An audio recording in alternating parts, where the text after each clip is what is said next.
오늘 본문에서 보면요, 이 바울을 죽이려고 하는 자와 바울을 살리려고 하는 자가 있습니다. 바울을 죽이고자 이제 결단한 사람이 등장하는데요, 그들이 오늘 말씀에 보니까 40여 명이나 된다고 합니다. 14절과 21절에 보면 그들은 바울을 죽이기까지 아무것도 먹지 않고 아무것도 마시지 않고 굳게 맹세하여 암살 계획을 세우게 됩니다. 반대로요, 이 바울을 살리려고 하는 분이 계십니다. 그분이 누구냐면 바로 우리 하나님이십니다. 하나님도 결단을 하시는데요, 이 하나님은 바울을 살리려고 예루살렘에서 로마로 보내기로 결정하십니다.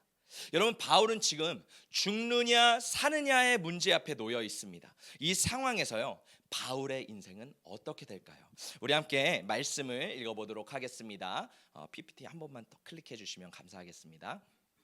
우리 사도행전 23장 11절 12절의 말씀 우리 함께 읽어보겠습니다. 시작.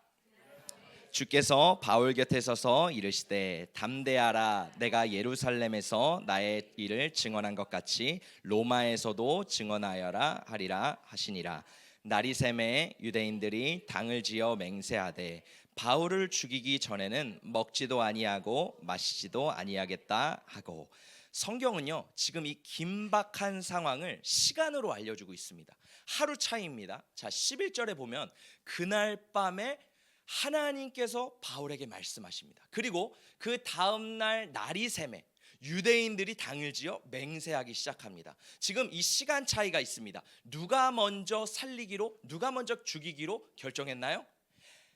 사람들이 바울을 죽이기 전에 하나님이 바울을 살리기로 먼저 결정하셨다라는 겁니다. 여러분, 요즘 시대에 영향력이 있거나 이름이 조금 알려진 사람들이요, 산다라는 게 참 어려운 것 같아요. 왜냐하면 세상에 누군가가 성공하고 누군가의 이름이 유명해지면요, 사람들은 그 사람을 깎아내리고 욕하고 죽이려고, 죽이지 못해서 안달난 사람들이 정말로 많이 있습니다. 특별히 연예인들을 보면 연예인들이 자기의 목숨을 스스로 끊는 경우가 굉장히 많이 있죠. 연예인의 자살 사건에 악플이 영향을 미치는 퍼센테이지가 98%나 된다고 합니다. 그러니까 연예인들이 대부분 자살을 시도하는 이유 중에 1순위가 바로 악플이라는 거예요. 누군가가 나를 욕하고 비방하고 죽이겠다라는 결단을 한다라는 거는요, 정말 무서운 일입니다. 여러분, 한번 생각해 보세요. 누군가 나에게 원한을 품습니다. 그리고 나를 죽이겠다고 결단하고 칼을 간다고 생각해 보세요. 아마 잠을 잘 수도 없고요, 생활이 제대로 이루어질 수도 없고요, 그 압박감 가운데 숨도 제대로 쉴 수 없을 것입니다. 이 바울은요, 지금 이러한 상황 가운데 있다라는 거예요. 우리는 어떨까요? 우리의 신앙도 마찬가지입니다. 여러분, 우리는 하나님의 자녀입니다. 할렐루야. 우리는요, 영적으로 보면요, 한 사람 한 사람, 한 분 한 분이요, 정말 하나님의 나라의 보석과 같이 반짝반짝 빛나시는 분이십니다. 여러분, 옆에 한번 바라보실까요? 그 하나님의 눈으로, 와, 반짝반짝 빛나는구나. 와, 우리 한번 말해볼까요? 당신은 보석과 같이 빛나는 존재입니다. 여러분, 우리가 얼마나 하나님 눈에 반짝반짝 빛나고 블링블링 할까요? 그런데요, 문제는요, 하나님이 보시기에 반짝반짝거리지만 이거를 가장 싫어하는 세력이 있다라는 거예요. 이 사단은요, 우리가 그렇게 하나님 앞에 반짝반짝 빛나는 거를 너무너무 싫어합니다. 그래서 이 사단은 사도 바울을 죽이려 했을 뿐만 아니라 지금 이 시대에 예수 그리스도를 믿는 그 안에 빛이 있는 우리 성도들의 빛을 죽이고 그 어둠으로 가득 채우려고 계속해서 일한다는 것입니다. 사단은요, 이 40여 명이나 되는 사람들의 마음을 충동질해서 바울을 죽이려고 하듯이 우리의 주변에 있는 상황과 환경과 또 사람들의 말을 통해서 우리를 죽이려고 계속해서 사람들의 마음을 격동시키는 그런 역사가 지금 이 시대에도 일어나고 있다는 겁니다. 그런데요, 여러분, 감사한 거는 무엇인지 아세요? 사단이 우리를 죽이려고 아무리 결심을 하기도 하지만 그 결심을 하기도 전에 하나님이 먼저 우리를 살리고 우리를 깨우기로 결단하셨다라는 겁니다. 할렐루야. 요한복음 10장 10절에 보면요, 예수님이 이렇게 말씀하십니다. 도둑이 오는 것은 우리의 영혼을 도둑질하고 죽이고 멸망시키려는 것이지만 예수님이 오신 이유는요, 양을 생명을 얻게 하고 심지어 더 풍성하게 하려고 예수님께서 이 땅에 오셨대요. 여러분, 예수님은 어떤 분이신가요? 양을 위해 목숨을 버리시는 분이십니다. 우리를 너무 사랑하셔서요, 우리를 살리기 위해 자신의 목숨을 버리신 분이십니다. 그 십자가에서 자신의 피를 쏟고 자신의 생명을 내어주셔서 우리의 생명을 살리신 분이 바로 우리 예수님이시라는 겁니다.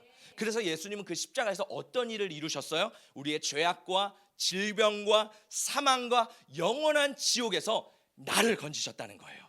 따라해볼까요? 예수님이 나를 건지셨습니다. 여러분, 여기 아무 감흥이 없으시면 안 돼요. 우리는 예수님이 나를 살리셨다는 그 감흥, 애끓는 마음, 그 뜨거운 심장이 회복돼야 될 줄 믿습니다. 우리 한 번 더 고백해볼까요? 예수님은 나를 살리셨습니다. 예수님은 나를 붙잡아 주셨습니다. 여러분, 그래서요, 로마서 8장에서요 이 사도 바울이 이렇게 말을 합니다. 하나님이 우리를 위하시면 누가 우리를 대적하리요? 하나님이 나를 위하시면 누가, 어떠한 사단도요 나를 대적할 수 없다고 하나님께서는 이 바울을 통해 말씀하십니다. 그래서요, 우리는 이 말씀을요 나에게 주시는 말씀으로 함께 우리 선포하며 읽어볼까요? 시작. 그러나 이 모든 일에 우리를 사랑하시는 이로 말미암아 우리가 넉넉히 이기느니라. 내가 확신하노니 사망이나 생명이나 천사들이나 권세자들이나 현재일이나 장래일이나 능력이나 높음이나 깊음이나 다른 어떤 피조물이라도 우리를 우리 주 그리스도 예수 안에 있는 하나님의 사랑에서 끊을 수 없으리라. 할렐루야, 할렐루야. 여러분, 하나님이요 그 사랑에서 그 어떤 것도 우리를 끊으실 수 없다고 하나님께서 말씀하십니다. 왜? 우리는요 예수 그리스도의 피값으로 구원받은 하나님의 자녀이기 때문입니다. 누구도요 하나님의 사랑에서 우리를 끊을 수 없어요. 그 무엇도요 하나님의 사랑에서 우리를 끊을 수 없습니다. 그 무엇도요 하나님의 사랑에서 우리 가정을 끊어낼 수 없는 줄 믿습니다. 그래서요 사단이 우리를 멸망시키기 전에 하나님이 우리를 지키시기로 결정하셨고요, 예수 그리스도의 피값으로 우리를 속량하신 줄 믿습니다. 여러분, 우리 말씀을 한 번 더 제가 읽어보도록 하겠습니다. 여인이 어찌 그 젖먹는 자식을 잊겠으며 자기 태어난 아들을 긍휼히 여기지 않겠느냐. 그들은 혹시 잊을지라도 나는 너를 잊지 아니할 것이라. 내가 너를 내 손바닥에 새겼고 너의 성벽이 항상 내 앞에 있나니. 여러분, 어머니를 한번 생각해 보세요. 우리 어머니가요 나를 낳기 위해 이 뱃속에서요 10달 동안 나를 품으셨습니다. 여러분, 어머니의 사랑을 한번 생각해 볼까요? 어머니의 그 희생적인 사랑, 특별히 우리 한국에 있는 어머니의 희생적인 사랑은요 그 다른 나라의 그 어머니와도 비교할 수 없을 만큼 너무 희생하시고 너무 사랑하시는 그 사랑이 있습니다. 그런데요, 하나님이 이렇게 말씀하세요.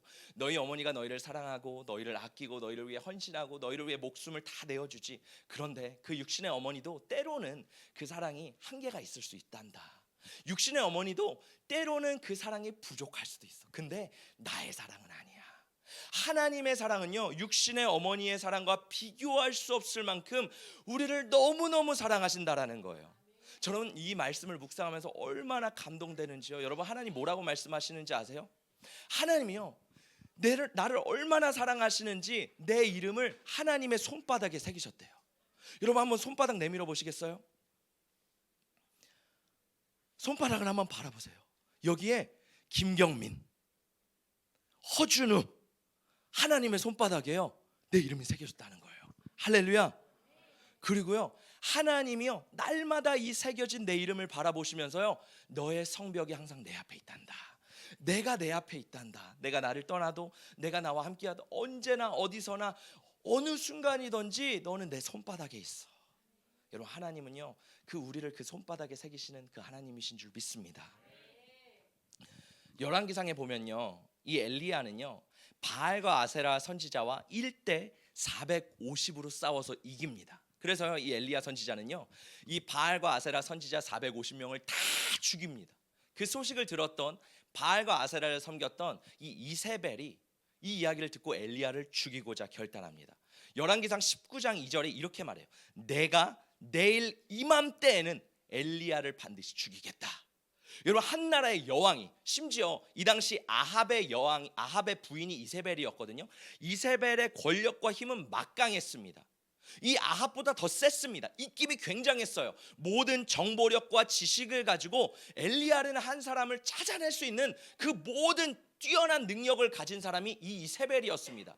그런데요, 이 이세벨은요 엘리야를 죽이지 못합니다. 왠지 아세요? 하나님의 손이 엘리야를 지지하고 있었기 때문입니다. 엘리야는요 이 이세벨이 무서워서요 로뎀나무 밑에 숨어서 하나님 앞에 벌벌 떱니다. 근데요 그때 누가 나타나세요? 하나님이 보내신 천사가요 이 엘리야를 보호하고 돌보기 시작합니다. 엘리야는 결국 어떻게 됐습니까? 이세벨의 손에 죽지 않았어요. 불말과 불병거를 타고요 죽음을 맛보지 않고 하늘로 올라갔습니다. 왜? 하나님의 그 손이 엘리야를 붙들었기 때문입니다. 다니엘의 세 친구를 볼까요? 사드락, 메삭, 아벳느고. 여러분 이 느부갓네살이 만든 금신상이 있었어요. 사람들이 다 절하게 되어 있었습니다. 그런데요 이 어떤 갈대아 사람들이 다니엘의 세 친구를 참소하기 시작합니다. 그리고 왕에게 말하기 시작해요. 왕이시여, 다니엘의 세 친구들이 절을 하지 않습니다. 그때 왕이 화가 나서요 이 풀물불 가운데 불을 7배나 더했다고 합니다. 여러분 생각해 보세요. 뜨거운 불에 손대는 것도 엄청 뜨겁죠. 근데 그거를 7배나 더했다고 해요. 심지어 이 세 친구를 데리고 가던 그 군인들이 그 불이 너무 뜨거워서 불에 다 죽었다라는 거예요. 그런데요 이들이 그 불구덩이에 들어갔는데 놀라운 사실은요 하나님의 손이 이 세 친구를 붙들고 계시니까 뜨거운 불이 다니엘의 세 친구의 머리털 하나 그으지 못했대요. 심지어 성경에 보니까 불탄 냄새도 없었더라. 왜? 하나님의 오른손이 붙들었기 때문에요.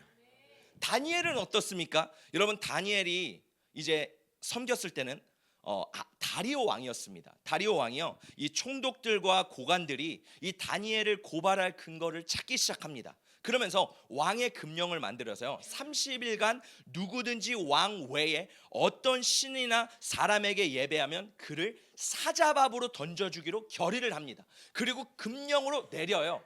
그런데 문제는 뭐예요? 다니엘은요 이 소식을 들었습니다. 그럼에도 불구하고 창문을 열어 하루에 3번씩 하늘의 하나님 앞에 기도합니다. 왜 창문을 열었을까요? 사람들이 보던 안 보던 상관없이요 다니엘은 하나님이 자신을 붙들어 주실 것을 믿었기 때문이에요. 그래서 다니엘이 결국 이 고관들과 총리에 의해서 사자굴에 들어갑니다. 근데 어땠습니까? 하나님의 손이요 사자들의 입을 봉한 거예요. 하나님의 손이요 이 다니엘을 보호하셔서 하나도 상하지 않고 그대로 다니엘은 살아납니다. 여러분 뭐예요? 사람들은 우리를 공격할지라도 마귀는 우리를 무너뜨리려고 할지라도 하나님의 오른손이 우리를 살리신다라는 것입니다. 이런 사건은요 성경이 굉장히 많아요. 헤롯 왕은 아기 예수님을 죽이기 위해 2살 이하 모든 어린이 아이들을 죽이려고 했습니다. 그런데요 죽였습니까? 아니요. 헤롯 왕은요 베드로를 죽이기 위해서 유월절만을 기다렸어요. 유월절이 끝나는 다음 날 바로 참수해야지 기다렸습니다. 근데 베드로가 죽었습니까? 아니요. 옥문이 열리는 기적이 일어나고요 이 베드로의 생명이 살아났습니다. 중요한 것은 무엇이냐면 이 모든 성경 말씀의 공통적인 특징은요 사탄은 하나님의 사람들을 죽이려고 끊임없이 시도하지만 그 전에 하나님의 사람들을 살리기로 결심하시고 하나님의 손이 하나님의 사람들을 붙드신다라는 겁니다. 그 손이요 성경에만 있을까요? 아니요. 오늘 지금도요 우리의 삶을 붙드시는 하나님의 손이 있는 줄 믿습니다. 여러분 우리는요 세상에서 치열한 경쟁 사회를 살아가고 있습니다. 세상은요 정글이라고 표현할 정도로 모든 사람들이 살아남기 위해 아등바등하며 살아가고 있는 게 이 세상입니다. 때로는 누군가를 모함하고 깎아내리고 죽이려고 달려들 때도 있습니다. 왜? 경쟁사회 속에서 그래야지 내 이름이 올라가기 때문에, 그래야 내가 올라가기 때문에. 그러나 여러분 기억하세요. 하나님이 먼저 우리를 살리기로 작정하셨다라는 겁니다. 사람이 우리의 인생을 쥐고 있지 않습니다. 내 위에 있는 상사가, 보스가 내 삶을 쥐고 있지 않습니다. 어떠한 사람도 내 운명을 쥐고 있지 않습니다. 나의 삶을 붙드시는 것은 그 강한 팔을 붙드신 하나님이신 줄 믿습니다. 여러분 그래서요 하나님은 놀랍게 이 바울을 보호하시고 이제 인도하기 시작합니다. 자, 우리 한 번 더 말씀을 읽어보도록 하겠습니다. 시작. 천부장이 백부장 2사람을 불러서 명령하였다. 오늘 밤 9시에 가이사라로 출발할 수 있도록 보병 200명과 기병 70명과 창병 200명을 준비하여라. 또 바울을 벨리스 총독에게로 무사히 호송할 수 있도록 그를 태울 짐승도 마련하여라. 아멘. 여러분 이 말씀의 18절에 보면요, 바울을 뭐라고 표현하는지 아세요? 성경에 보면 타이틀이 있습니다. 때로는 사도 바울, 전도자 이렇게 있잖아요. 18절에는요 죄수 바울이라는 표현이 계속 등장해요. 죄수 바울을 로마로 호송하는 작전을 위해서요, 지금 로마 군대가요 군대를 편성합니다. 몇 명이 동원됐습니까? 이 한 명을 살리기 위해서요 보병 200명, 기병 70명, 창병 200명이래요. 그러니까 쉽게 말하면요, 우리나라 말로 말하면 경호원 470명과 자동차 70대가 동원됐다라는 거예요. 제가 이 말씀을 보면서 우리나라 대통령의 그 경호가 얼마나 되는지 한번 살펴봤거든요. 우리나라 경호처에는요 486명의 경호원이 있다고 합니다. 근데 생각해 보세요. 대통령이 움직일 때 진짜 486명이 다 옆에 따라다니면서 움직이나요? 아닙니다. 어떤 사람들은 같이 움직이는 사람들도 있겠지만 또 어떤 사람들은 멀리서 있는 사람들도 있겠죠. 한번 TV를 한번 생각해 보세요. 대통령이 움직일 때 자동차가 몇 대 움직일까요? 오늘 말씀처럼 한 70대 움직일까요? 아니요. 많아야 한 5대, 한 3대? 상황에 따라 다르겠죠. 근데요, 이 말씀을 보니까요, 이 대통령을 호송하는 경호원의 숫자가요 우리나라 대통령과 맞먹을 정도로 어마어마했다는 거예요. 지금 문제는 뭐예요? 이 바울의 신분이 뭐라는 거예요? 사도가 아닙니다. 성경에서는 죄수라고 말을 하고 있어요. 이 죄인 한 명을 움직이는데 어마어마한 병력이, 심지어 로마 군인들이 움직이기 시작합니다. 그런데요, 이 상황 가운데요 40명이 아무리 죽을 각오를 했다고 할지라도 이 바울을 죽일 수 있었을까요? 아니요. 왜? 하나님의 보호하심이 바울을 둘러쌌기 때문입니다. 여러분 우리의 삶도 마찬가지입니다. 우리가 보이지 않지만 하나님의 천사들이 우리를 보호하고 우리를 둘러싸는 줄 믿습니다. 한번 말씀을, 우리 11절 말씀을 한 번 더 읽어보도록 하겠습니다. 시작. 그날 밤에 주께서 바울 곁에 서서 이르시되 담대하라, 내가 예루살렘에서 나의 일을 증언한 것 같이 로마에서도 증언하여야 하리라 하시니라. 여러분 지금 이 바울의 심정을 한번 상상해 보며 이 말씀을 한번 묵상해 보셨으면 좋겠어요. 지금 바울은 아무것도 모르는 상황입니다. 이날 밤이 있기 전에 어떤 일이 있었냐면 산헤드린 공회에서요 바리새인과 사두개인들과 대제사장이요 이 바울을 신문합니다. 바울을 죽이려고 하는 사건이 있었어요. 그리고 이 사람들의 싸움이 격동되자 천부장이 바울을 빼내서 지금 영내로 들어가 감옥에 있는 상황이에요. 바울은요, 오늘은 내가 살았지만 내일 내 미래가 있을 수 있을까? 심지어 사람들의 예언의 기도를 들어보니까, 우리가 얼마 전에 들어봤죠. 바울, 당신이 예루살렘에 가면 당신의 손을 결박해서 당신은 죽게 될 겁니다. 가지 마세요. 이러한 예언 기도를 들었습니다. 그 상황에서 바울의 마음이 얼마나 찹찹했을까요? 나 내일은 죽는 거 아닐까? 내일 나의 미래가 있을까? 내일 나에게 희망이 있을까? 이런 상황 가운데서요 바울이 할 수 있는 건 오직 한 가지밖에 없었어요. 기도밖에 없었습니다. 바울은요 그날 밤에 하나님 앞에 기도합니다. 근데 놀라운 일이 일어나죠. 주께서 바울 곁에 서서 이르시되. 우리는 이 말씀을 쉽게 놓쳐요. 근데 잘 보세요. 주께서 바울 곁에 서셨대요. 바울이 기도하는데요 예수님이 바울에게 나타나셨다라는 거예요. 예수님이 직접 바울에게 나타나셔서 그 다음 방향과 목적지를 설명하십니다. 바울에게 사명을 다시 한번 환기시켜 주십니다. 담대하라, 내가 예루살렘에서 나의 일을 증언한 것 같이 로마에서도 증언해야 될 거야. 그러니까 너는 죽지 않을 거야. 이 약속을 바울은 붙들었던 거예요. 여러분 우리가 살면서 붙들어야 될 게 무엇입니까? 하나님의 약속입니다. 두 종류의 그리스도인이 있습니다. 하나는요 현실을 붙잡는 사람이 있고요, 다른 하나는 하나님의 말씀을 붙잡는 사람이 있습니다. 여러분 우리는 어떤 사람이 돼야 될까요? 하나님의 약속의 말씀을 붙잡는 사람이 돼야 됩니다. 어떤 사람은 이렇게 물어보겠죠. 목사님, 저는 약속이 없는데요. 저는 아무리 기도해도 하나님이 말씀하지 않으시는데요. 여러분 성경 66권을 살펴보세요. 우리가 가진 성경을 살펴보세요. 성경을 보면요 하나님의 약속이 처음부터 끝까지 다 있습니다. 우리는요 믿음으로 그 성경에 있는 말씀을 취해서 하나님, 이 말씀이 나에게 이루어지기를 원합니다 라고 하나님 앞에 그 약속을 붙들고 기도해야 되는 것입니다. 여러분 가나안의 정탐꾼을 보세요. 10명은요 지극히 현실주의자였습니다. 현실을 바라보는 사람들이었다고요. 냉혹한 현실 가운데요, 안악자손과 거인족을 바라보면서 이 성벽은 너무 높습니다. 이 군대는 너무 큽니다. 우리가 정복할 수 없는 땅입니다 라고 고백을 해요. 그런데요, 여호수아와 갈렙, 약속을 취한 사람들은 어땠습니까? 하나님께서 우리에게 적과 꿀이 흐르는 약속의 땅을 주시리라. 할렐루야. 비록 거인족과 성벽이 높을지라도 하나님이 우리에게 이것을 주셨습니다. 여러분, 이 둘은요, 이 하나님의 약속을 의지하며 나아갔습니다. 그러니까요, 현실을 붙잡는 게 아니라 약속을 붙잡아야 되는 거예요. 여러분, 우리가 무엇을 보고 무엇을 붙잡느냐에 따라서 우리의 인생이 갈라집니다. 크리스천이라고 할지라도 우리가 무엇을 보고 무엇을 붙잡느냐에 따라 우리의 인생이 달라진다고요. 현실을 본 10명은요 결국 광야에서 죽어버립니다. 근데 약속을 붙잡은 여호수아와 갈렙은요 약속의 땅에 들어갔습니다. 무엇을 볼 수 있어요? 하나님은 약속을 하시고 약속을 이루시는 분이시구나. 하나님은 나에게 말씀하시고 그 말씀을 그냥 말만 하는 분이 아니라 약속을 이행하시는 분이시구나.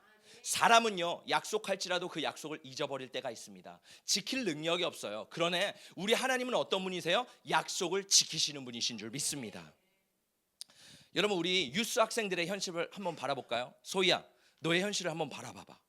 치열한 경쟁과 시험 성적에 눌려있지.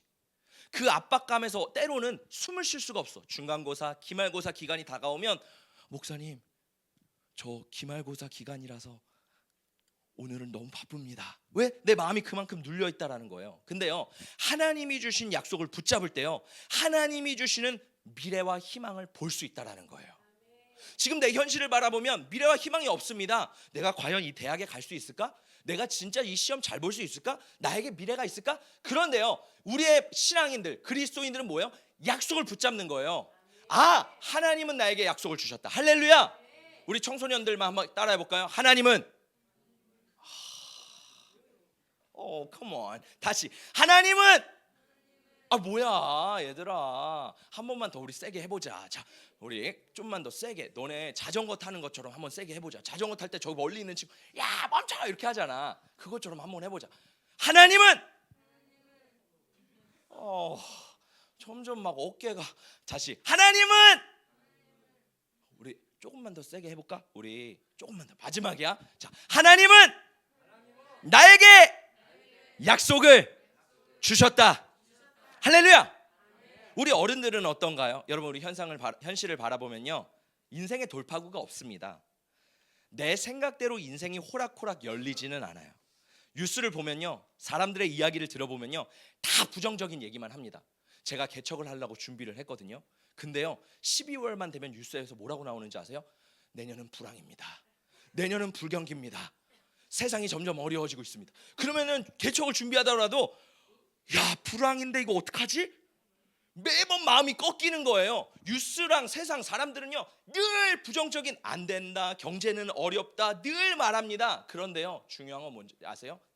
제가 깨달은 게 있어요. 하나님이 약속하시고 하나님의 약속을 붙들고 앞으로 나아가면 하나님이 일하신다. 할렐루야. 우리 어른들만 따라해 볼까요? 하나님이 나에게 약속을 주시고 약속을 이행하신다. 할렐루야. 하나님은 우리에게 그 현실을 뛰어넘을 수 있는 믿음과 지혜와 능력을, 담대함을 주시는 줄 믿습니다. 할렐루야. 여러분, 우리 하나님은 어떤 분이신가요? 우리가 예배를 드리면서 하나님이 어떤 분이신 줄 알아야 하나님을 제대로 예배할 수 있습니다.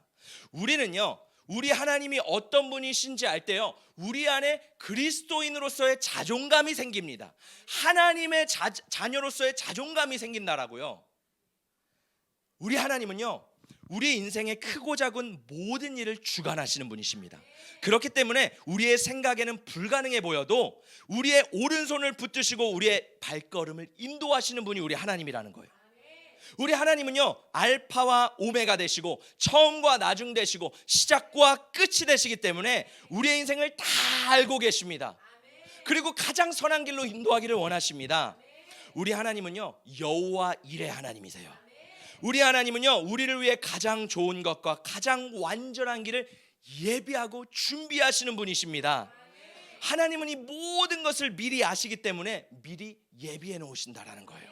우리 하나님은요, 우리를 위해 깜짝 놀랄 만한 비밀한 것을 예비해 놓고 계십니다.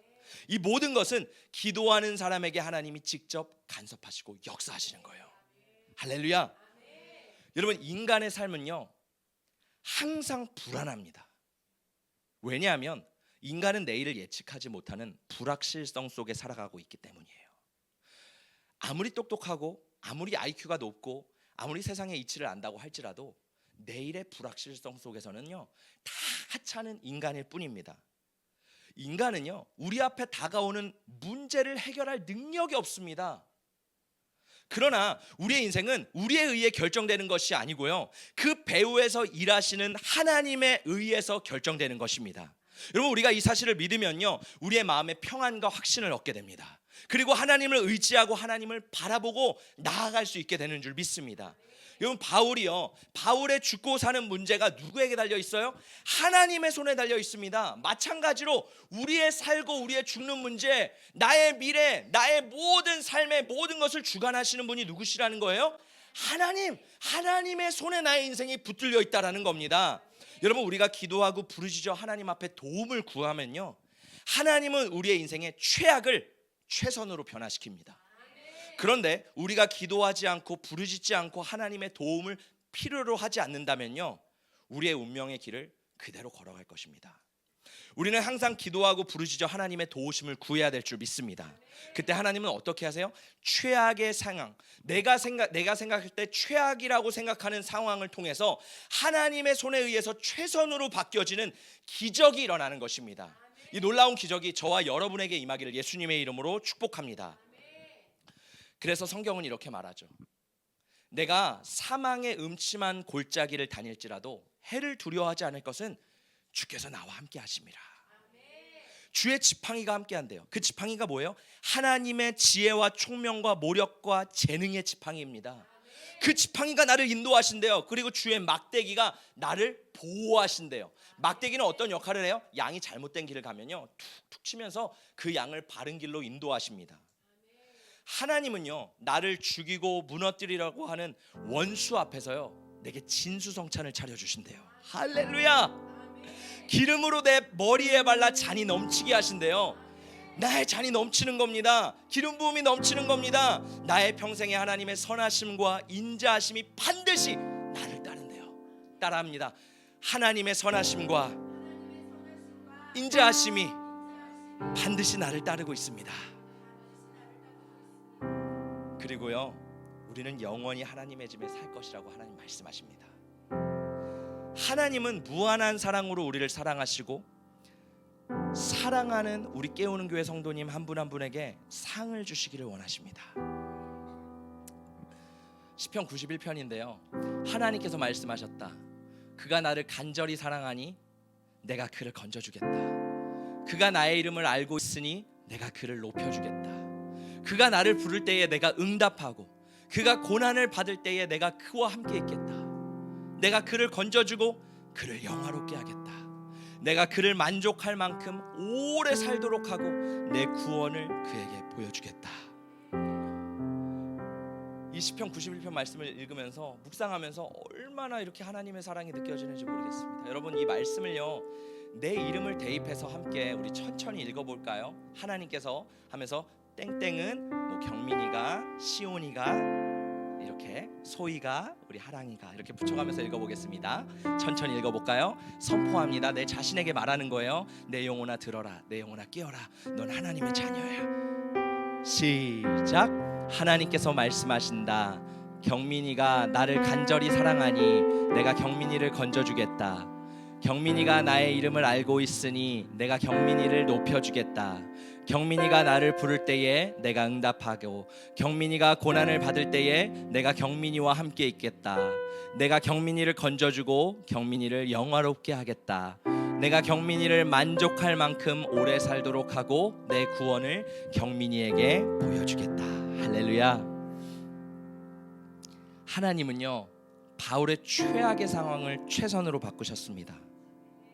여러분, 혹시 최악의 상황 속에서 계시고 있으신 분이 계신가요? 내 인생의 가장 어려운 고난 가운데 내가 벗어날 수 없는 그런 고통 가운데 지금 처해 계신 분이 계신가요? 우리 하나님은요, 최악을 최선으로 역전하시는 역전의 하나님이신 줄 믿습니다. 우리 마지막으로 우리 이렇게 선포했으면 좋겠습니다. 제가 선포할 때 함께 따라해 주시면 감사하겠습니다. 우리 하나님은 살리시는 하나님이다. 하나님은 반드시 나를 살리신다. 하나님은 반드시 우리 가정을 살리신다. 하나님은 반드시 나에게 허락하신 기업을 살리신다. 하나님은 반드시 우리 교회를 살리신다. 우리 교회는 부흥한다. 할렐루야. 아멘. 여러분, 이번 한 주도요, 그 살리시는 하나님의 오른팔이 여러분의 인생을 이끄시고 여러분의 인생을 붙드시고 승리하시는 하나님의 놀라운 은혜가 우리의 삶 가운데 넘치는 은혜가 있기를 예수님의 이름으로 축복합니다.